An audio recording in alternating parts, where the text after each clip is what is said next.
नमस्कार दोस्तों। Law of one यानी एक का कानून, या कह लीजिए एक का ज्ञान, या कह लीजिए एक के तरीके। यह उसका 33वां सत्र है जो कि मार्च 1981 को रिकॉर्ड किया गया था। दोहराया जाता है कि इस किताब द्वारा दी गई सभी सूचनाएं और जानकारियां आप जान भी सकते हैं, मान भी सकते हैं, नज़रअंदाज भी कर सकते हैं और नकार भी सकते हैं, क्योंकि यह आपकी स्वतंत्र इच्छा या फ्री विल है जो कि एक अनंत रचयिता द्वारा आपको दी गई है। एक बात और कही जाती है कि लॉ ऑफ वन पूरी तरह से सभी के लिए फ्री है। यदि कोई इकाई या व्यक्ति इसको निजी स्वार्थ के लिए इस्तेमाल करे तो वह उसकी व्यक्तिगत जिम्मेदारी होगी।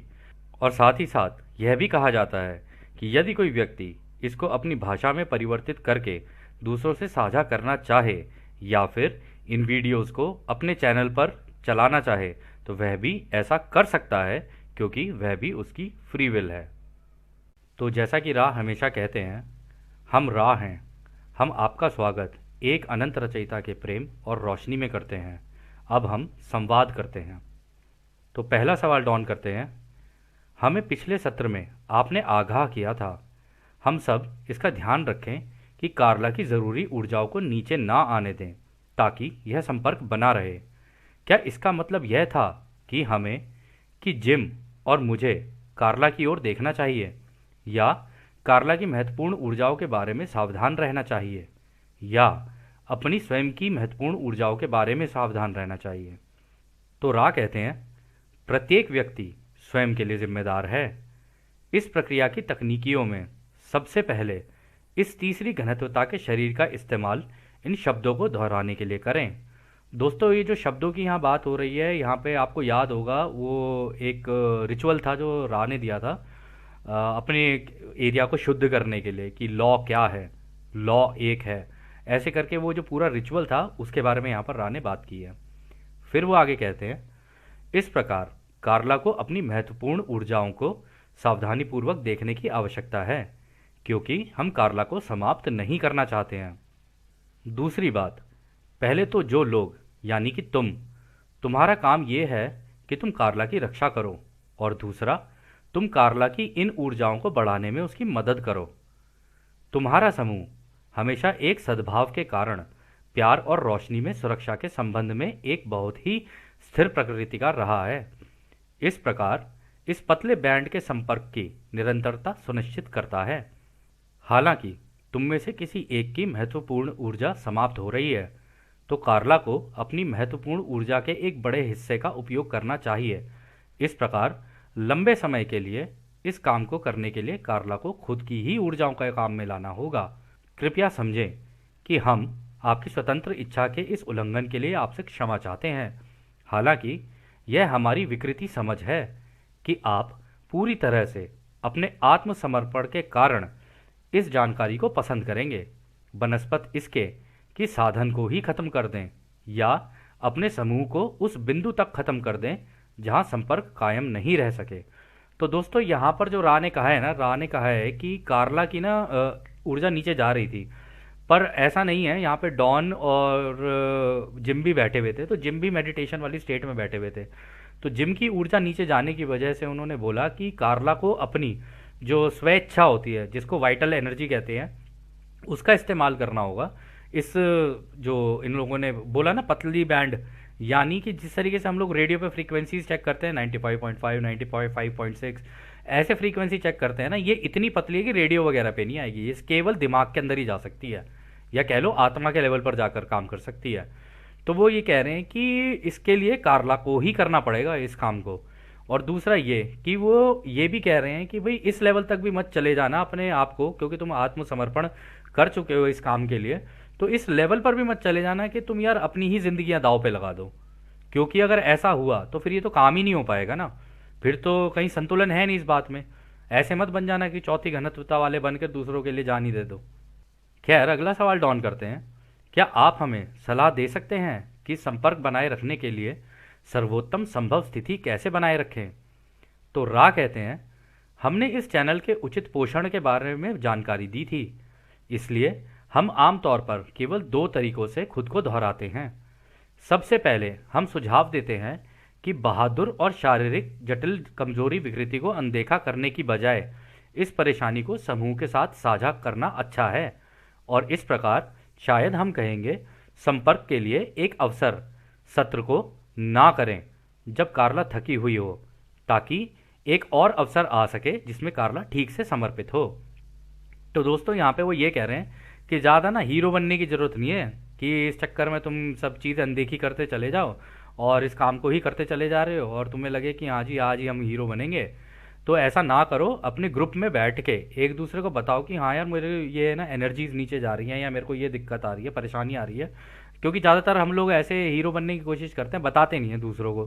तो वो कह रहे हैं कि इस केस में ऐसा होता है कि तुम बता दो ताकि उस सेशन को तुम ना करो। ठीक है, कोई बात नहीं, सेशन बाद में भी हो जाएगा। कह रहे लेकिन सेशन के लिए जो ऊर्जा और जो एनर्जी चाहिए होती है ना, उसको बरकरार रखने के लिए अपने शारीरिक अवस्था का ध्यान रखना ज़रूरी है। और उन्होंने कहा है कि पहले हम तुमको अपने खाने पीने और उन सब चीज़ों के ऊपर बता चुके हैं कि इन सब चीज़ों को खा पी के और जो पोषण है अपना उसको ठीक रखो, तभी तुम ये इस काम को कर पाओगे। क्योंकि जनरली ये होता है ना, जब इस तरीके का काम हो रहा होता है ना, इंसान का खान पान सब कुछ छूट जाता है, प्रेम में बह जाता है। और प्रेम में बहने के बाद फिर वही है ना कि हाय तेरे प्रेम में भूख भी ना लगे माही, तू तो हमसे दूर ही दूर हुए जा रहा है, हम तुझे पास चाहते हैं और तू दूर हुए जा रहा है। तो अट्रैक्शन सा बिल्ड हो जाता है। तो ऐसा ना किया जाए, थोड़ा सा सद्बुद्धि का इस्तेमाल करना चाहिए। फिर वो आगे कहते हैं, दूसरा, सद्भाव में शुरू किया गया कार्य जारी रह सकता है। सद्भाव, धन्यवाद और अवसरों की और रचयिता की प्रशंसा, ये आपकी सुरक्षा है। ये हमारे सुझाव हैं। हम विशिष्ट नहीं हो सकते क्योंकि इस संपर्क में आपकी स्वतंत्र इच्छा सबसे ऊपर है। जैसा कि हमने कहा, हम केवल इस विषय पर बात करते हैं क्योंकि इस संपर्क से लंबे समय तक रखरखाव के प्रति हमारी अपनी समझ है। तो वो ये कह रहे हैं कि देखो, ये जो सद्भाव है, एक दूसरे के प्रति धन्यवाद है और इस तरीके के जो अवसर तुम्हें मिल रहे हैं इस कार्य को करने के लिए, और अगर तुम क्रिएटर की प्रशंसा करो कि थैंक यू क्रिएटर, आपने ये मौका दिया हम लोगों को ये काम करने के लिए, हम इसके लिए बड़े आभारी हैं आपके। तो अगर तुम ये चीज़ें करोगे ना, ये तुम्हारी सुरक्षा के ही काम आएंगे। कह रहे, और उन्होंने कहा देखो हम सुझाव तुम्हें दे तो सकते हैं लेकिन उसका भी ध्यान रखकर कि हम तुम्हारी आज़ादी का उल्लंघन ना करें, क्योंकि वो सबसे ऊपर है। इसलिए आपने नोटिस भी किया होगा दोस्तों, रा ना सुझाव नहीं देते, वरना आप एक्शन अपने रा के अकॉर्डिंगली लेने लग जाओगे। तो इसमें आपकी सीख नहीं है, और अगर आपकी सीख नहीं है तो आपके द्वारा रचयिता भी नहीं सीखेंगे। तो इसलिए वो इंटरफेयर नहीं करते फ्री विल के अंदर। और इसी में वो आगे कह रहे हैं कि हम चाहते हैं, हम तुम्हें अपनी समझ से बता सकते हैं कि भाई इस तरीके के रख रखाव अगर तुम करोगे तो ये जो हमारे सत्र चल रहे हैं ना, ये थोड़े लंबे चल सकते हैं। तो खैर, अगला सवाल डॉन करते हैं। आपका बहुत बहुत धन्यवाद।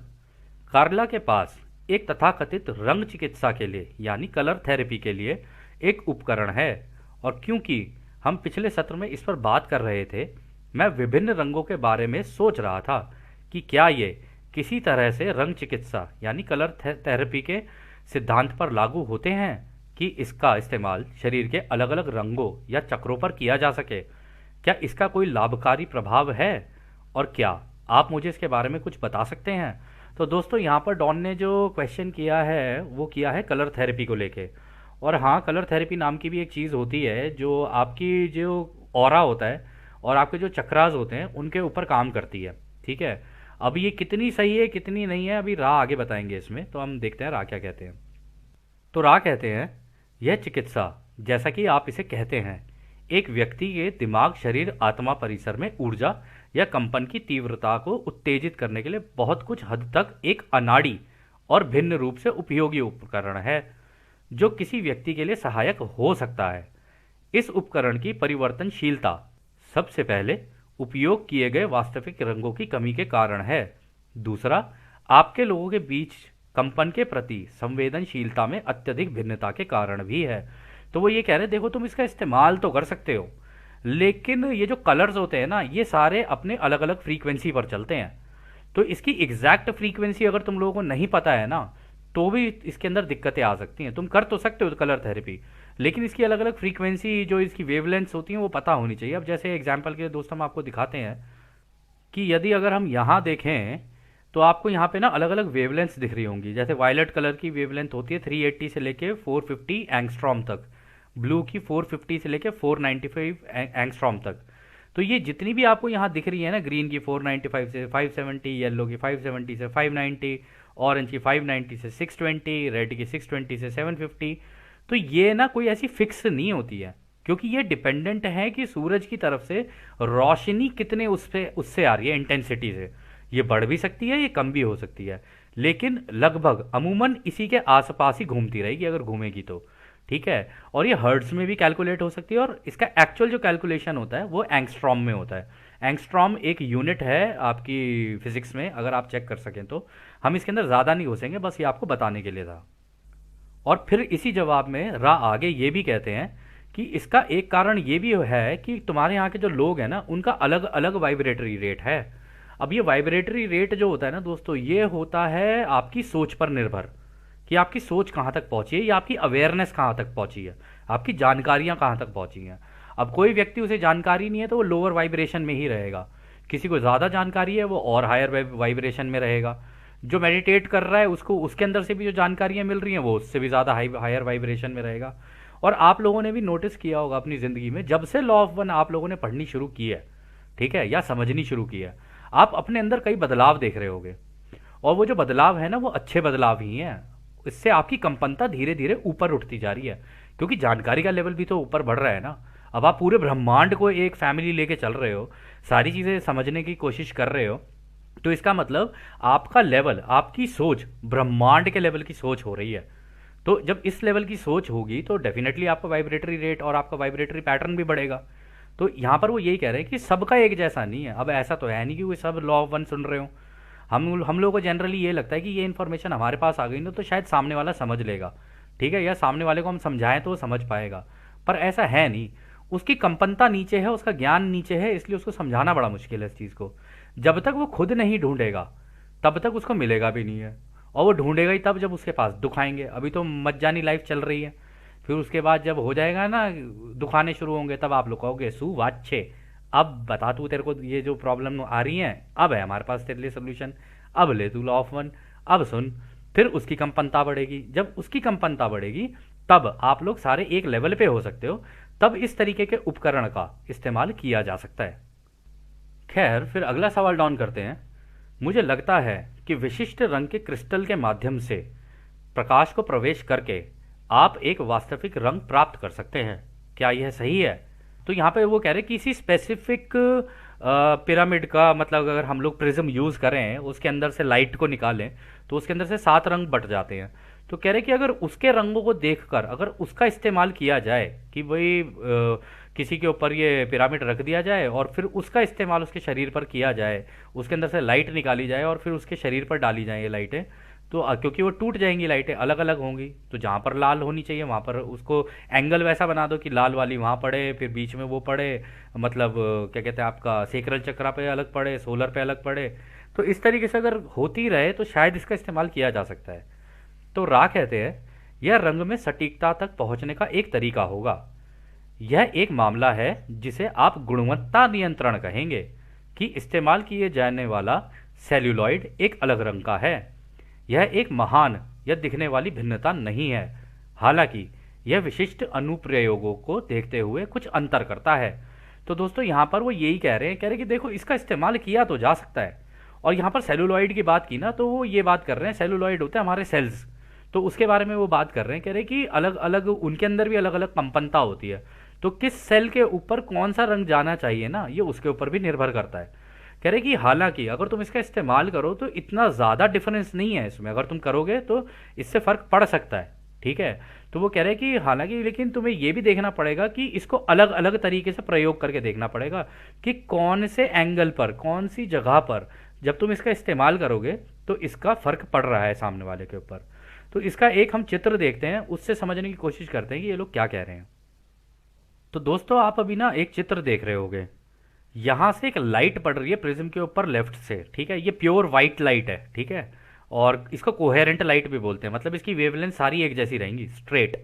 ये आपको जनरली जब हम बचपन में वो नहीं खेलते थे, क्या बोलते, लेज़र बीम, लेज़र बीम एक दूसरे के ऊपर मारते थे, और बच्चे भी आजकल खेलते हैं उससे, उस तरीके की वाइट कलर की भी आती है, वो कोहेरेंट लाइट होती है, उसके अंदर कोई डिफरेंस नहीं होता, इसलिए वो स्ट्रेट चलती है।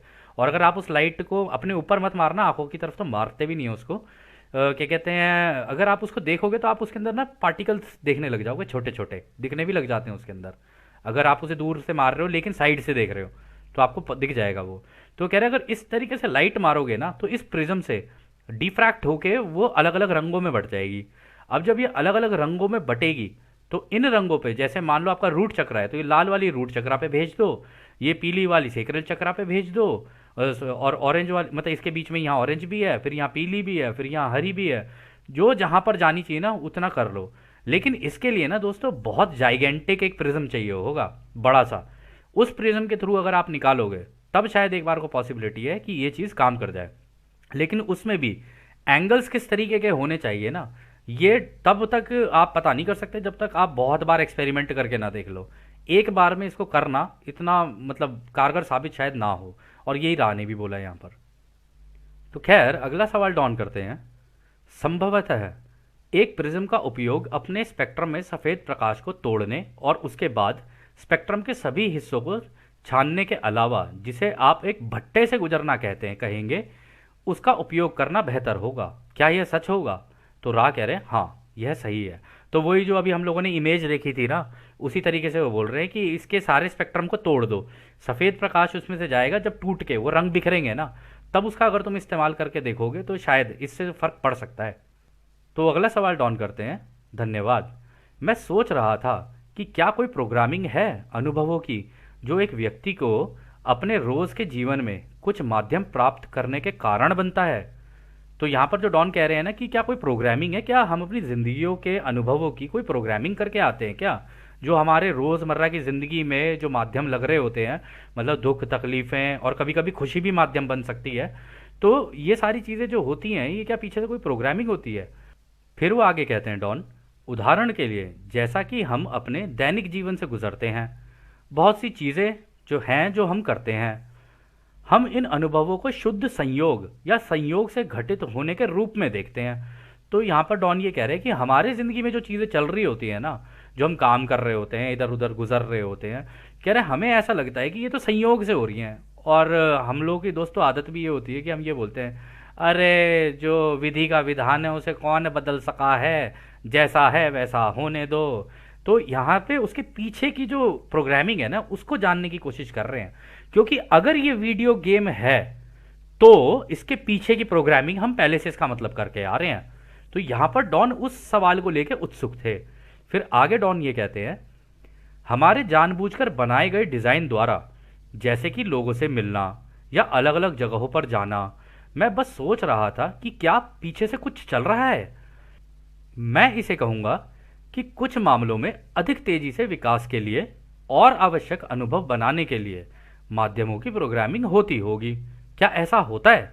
तो देखा दोस्तों, उसने डॉन ने यही सवाल किया, क्या पीछे से ये जो कैटलिस्ट होते हैं, जो माध्यम होते हैं, क्या हम लोग लगाते हैं ताकि हमारा तेजी से विकास हो सके, ताकि जब ये दुख दर्द परेशानियां इवन खुशियां भी आएं तो हम उनके ऊपर सोचने पर मजबूर हों कि यार ऐसा हो रहा है तो क्यों हो रहा है। और कई जगहों पे आप लोगों ने दोस्तों नोटिस भी किया होगा, कई लोग आपको सवाल इस तरीके करते हुए मिल जाएंगे। तो वो ये कहते हैं, अरे यार समझ नहीं आ रहा मेरी ज़िंदगी जा कर रही है ना, कर रहा हूँ कुछ, रिजल्ट आ रहे हैं कुछ, करना कुछ चाहता हूँ हो कुछ रहा है। तो वो कन्फ्यूजन वाली स्टेट हो जाती है, जबकि उस कन्फ्यूजन वाली स्टेट में उनको रुक कर ये सोचना चाहिए कि यार ये हो रहा है तो क्यों हो रहा है। एक सवाल जो सबसे इंपॉर्टेंट दोस्तों इस किताब को लेके जो हमें समझ में आया ना, या इस किताब को करने से पहले ही जो हमारी आदत भी थी स्टार्टिंग से ही, कि एक सवाल हमारे दिमाग में हमेशा रहता है किसी भी चीज़ को लेके, और वो है क्यों। बस अगर कोई व्यक्ति क्यों को अगर पकड़ के रखे ना तो बाकी जवाब उसको अपने आप ही मिल जाएंगे। तो खैर हम उसके अंदर ना घुसते हुए इसके जवाब को देखते हैं कि राह क्या कहते हैं। तो राह कहते हैं, हमें विश्वास है कि हम आपके प्रश्न के दिल को समझते हैं। अगर हम सही नहीं हैं तो कृपया और जानकारी का अनुरोध करें। जन्म लेने वाला कोई भी व्यक्ति जो जन्म प्रक्रिया के बारे में जागरूक हो गया है वह अपने स्वयं के अनुभवों को प्रोग्राम कर सकता है और माध्यमों की मात्रा को भी चुन सकता है, या इसे दूसरे शब्दों में कहें तो एक जन्म में अनुभव करने और सीखने के लिए किए जाने वाले पाठों की संख्या चुन सकता है। इसका मतलब यह नहीं है कि सब कुछ पहले से ही निर्धारित है, बल्कि यह है कि घटनाओं को आकार देने वाले अदृश्य दिशा निर्देश हैं जो इस प्रोग्रामिंग के अनुसार कार्य करेंगे। इस प्रकार यदि एक अवसर चूक भी जाता है तो दूसरा तब तक प्रकट होता रहेगा जब तक कि जीवन के अनुभव के छात्र यह समझ नहीं लेते कि एक पाठ की पेशकश की जा रही है और इसे सीखने का उसको चुनाव करना है और फिर उस पर कार्य करना है। तो दोस्तों देखो कितनी बढ़िया बात रा ने बोली। उन्होंने कहा है कि भाई अगर ये जन्म की प्रक्रिया लेने वाला ये जो सिस्टम है जो पीछे से होता है, हम पुनर्जन्म लेते हैं, बार बार जन्म लेते हैं, अगर कोई इसको समझ जाता है तो वो अपने माध्यम खुद चुनता है कि भाई अगर मैं अलग हटूं, अपने रास्ते से अलग हटूं, तो यहाँ पर दिक्कतें लग जानी चाहिए, फिर यहाँ पर इस तरीके की दिक्कत लग जानी चाहिए, क्योंकि वहाँ पर बैठ के हर व्यक्ति जो भी होगा, बाकी वास्तविकता में आपको बताएं ये जन्म लेने की प्रक्रिया तो सभी को पता होती है। वो इसलिए क्योंकि मरने के बाद जब कोई व्यक्ति जाता है ना, उसको पता चल जाता है अरे ये तो सिमुलेशन है, ये तो वीडियो गेम है, इसको खेलने के लिए जाना है अब मुझे, और इसको खेलते खेलते ही मैं सीखूंगा, क्योंकि अनुभव से ही सीखा जा सकता है। तो उसको पता रहता है कि हाँ मैं जब अंदर जाऊंगा, मरने के बाद यहाँ वापस आऊंगा, तो अपने माध्यम पहले से ही लगा के जाता हूँ कि जितने दुख दर्द आएंगे या खुशियां भी आएंगी उससे सीखता हुआ चलूं। तो आगे वो इसमें यही कह रहे हैं कि जब भी कोई ऐसा करने लग जाता है, जब उसको ये ज्ञात हो जाता है कि हाँ भाई ये गेम इस तरीके से खेली जाती है, तो वो एक जन्म में अनुभव करने के लिए और सीखने के लिए अपने लेसन्स को डिसाइड करके आता है कि हाँ ये लेसन्स हैं जो मुझे लेने हैं यहाँ पर, ठीक है। और ऐसा भी नहीं है कि बहुत ज़्यादा लेसन लगा देगा, ठीक है, कुछ कम भी लगाते हैं, कुछ ज़्यादा भी लगाते हैं। जिसकी ज़्यादा लर्निंग हो गई होती है पहले, उसको कम लेसन्स लगाने पड़ते हैं। जिसकी कम लेसन मतलब कम लर्निंग हुई होती है उसको ज़्यादा लेसन्स लगाने पड़ते हैं। तो इस तरीके से ये होता रहता है। तो इसमें आगे भी वो कह रहे हैं कि हालांकि हम ये भी कहेंगे कि ऐसा नहीं है कि ये कोई पहले से निर्धारित है, क्योंकि कुछ चीज़ें तो रैंडम भी होंगी ना, कुछ रैंडम इवेंट्स भी होंगे उसके अंदर। फिर वो कह रहे हैं कि ये तो इसलिए होता है कि ये जो प्रोग्रामिंग होती है ना, ये अदृश्य दिशा निर्देश होते हैं, जिसको कई लोग सोल कॉन्ट्रैक्ट भी बोलते हैं, जो अपने हायर सेल्फ को दे के आते हैं। कह रहे ये तो वो दिशा निर्देश होते हैं तुमको ये बताने के लिए कि तुम इस ग्रह पर हो, ठीक है, और तुम्हें चुनाव करना है एक दिशा के अंदर जाने के लिए, और उसका चुनाव करके जब तक तुम उस दिशा में कार्य नहीं करने लग जाओगे ना, तब तक ये माध्यम तुम्हारी जिंदगी में लगते रहेंगे। और यहां पर भी वो कह रहे कि अगर मान लो एक अवसर चूक भी जाता है तो दूसरा तब तक प्रकट होता रहेगा जब तक कि जीवन के अनुभव के छात्र यह नहीं समझ लेते कि एक पाठ की पेशकश की जा रही है और इसे सीखने का उसको चुनाव करना है और फिर उस पर कार्य करना है। तो बता ही दिया राने, उन्होंने कहा कि भाई अगर ये दुख दर्द और ये सारी तकलीफें तुम्हारी जिंदगी में आ रही है ना, तो तुम्हें बैठ के उसको एनालिसिस करना है कि यार अगर ये दिक्कतें आ रही हैं, परेशानियां आ रही हैं या खुशियां आ रही हैं जरूरत से ज्यादा, तो ये क्यों आ रही हैं? कुछ तो सिखाने के लिए आ रही होंगी ना। तो इससे क्या सीख मिली, उसके बेसिस के ऊपर तुम अपना एक चुनाव कर लो, या तो खुद की सेवा वाले रास्ते पर निकल जाओ या दूसरों की सेवा वाले रास्ते पर निकल जाओ। जो तुम्हें ठीक लगेगा उसके हिसाब से अपना रास्ता चुनो और उस रास्ते को चुनकर उसके ऊपर कार्य करना शुरू कर दो कि इससे पहले ट्रेन निकल जाए और तुम यूं ही कहते रह जाओ जी पहले तुम पहले तुम पहले तुम पहले तुम। आप इसी काम में लगे रहोगे, यहाँ पे ट्रेन निकल जाएगी, फिर रिपीट मारना पड़ जाएगा 25,000 साल की साइकिल। तो इससे बेटर ये है कि यहाँ पर चुनाव कर लो, उस दिशा में काम करना शुरू कर दो, तो तुम्हारी प्रोग्रेस भी तेज हो जाएगी, तुम्हारी लर्निंग भी अच्छी हो जाएगी। तो खैर अगला सवाल डॉन करते हैं। तब इन पाठों को फिर एक प्रोग्राम किया जाएगा जिससे कि जीवन का अनुभव जारी रहता है।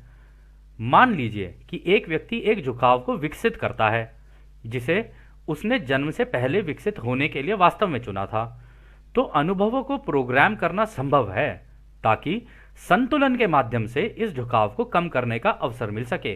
क्या यह सही है? तो रा कहते हैं हाँ यह बिल्कुल सही है। तो दोस्तों पता है यहां पर वो क्या कह रहे हैं, वो कह रहे हैं डॉन की अच्छा तो इसका मतलब ये जो अनुभव हैं उनके लिए जो हम लोग माध्यम लगाएंगे, कह रहे उससे हमारा एक झुकाव बनेगा कि या तो दूसरों की सेवा का या खुद की सेवा का। कह रहे और खुद की सेवा का और दूसरों की सेवा का, क्योंकि ये दोनों निरंतर साथ साथ हमारी जिंदगी में चलते रहते हैं, कह रहे इसके अंदर हमें संतुलन बनाना होता है। कह रहे और वो जो संतुलन बनाना होता है ना, वो अंत में जाके, क्योंकि दोस्तों सबको ना क्रिएटर के जैसा बैलेंस सीखना है, सबको जो रचयिता बनेगा ना उसके पास सबसे अच्छा बैलेंस होना चाहिए, तब ही वो रचयिता बन सकता है। अगर वो इधर भी स्विंग कर रहा है या उधर स्विंग कर रहा है तो इस वजह से उसके पास बैलेंस नहीं आ पाएगा।